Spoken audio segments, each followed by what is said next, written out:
Some loves lead to the cutest babies. They were born November, so they're already like 4 months now. These feisty 4 fennec foxes, all boys, come from proud parents Cosmo and Dahlia. This is actually a new pairing. This is Cosmo's first litter of kits.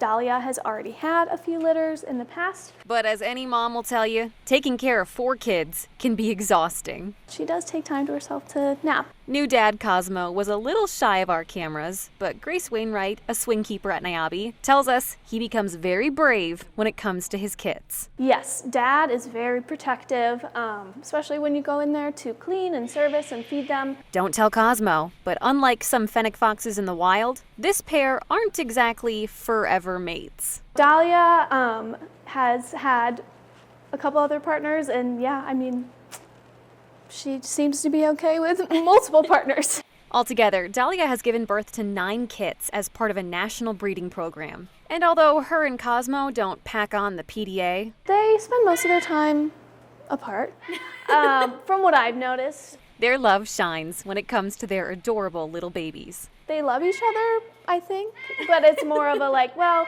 we're mom and dad and we have these 4 crazy boys to take care of. And you don't have to look very hard to find another cuddle puddle at Niabi.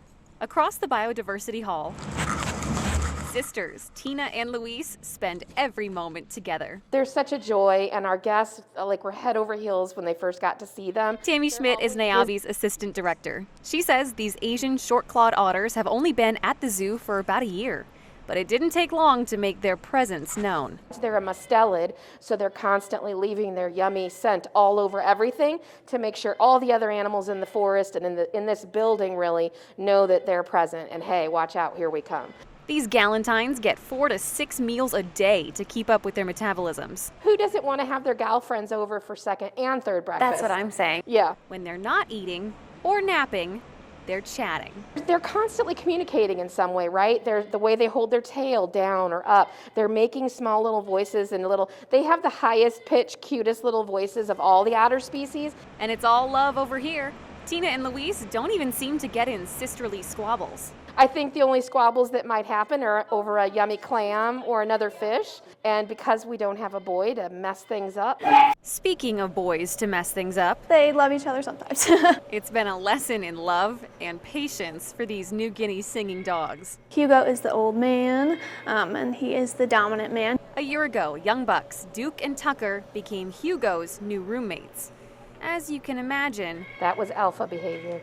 Hugo has had to set some boundaries. Obviously, he tolerates them well, and he'll play with them, but if they get too rowdy, he'll let them know for sure. Pushing buttons seems to be Duke and Tucker's specialties, from interrupting Hugo's naps to sniffing a little too hard around his favorite spots.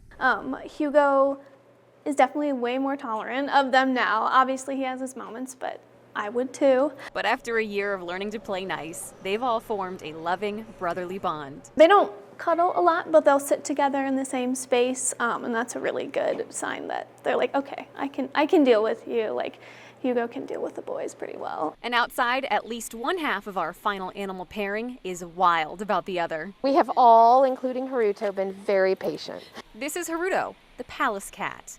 But good luck getting his attention. And he only knows one thing, and that is her. She is the center of his life. Well, just the way they look at each other, it's gotta be coming. Well, but you see, she's not looking at him. Perched above Haruto is fellow palace cat Evie. She's a bit younger than him and isn't quite ready to settle down yet. She's a social cat. And so she needs to know what's going on, and he just needs to keep up. But after 3.5 years together, the staff at Niabi is hopeful all of Haruto's pining will soon pay off. And they've been more amorous than ever. For right now, though, Evie is busy keeping a close eye on the rest of the zoo. She will never have to deal with FOMO because has the pulse of the zoo. She pays attention to everyone. While Haruto just keeps both eyes on his lady. He always only has eyes for her. But we think they're perfect, just as they are. And we love them.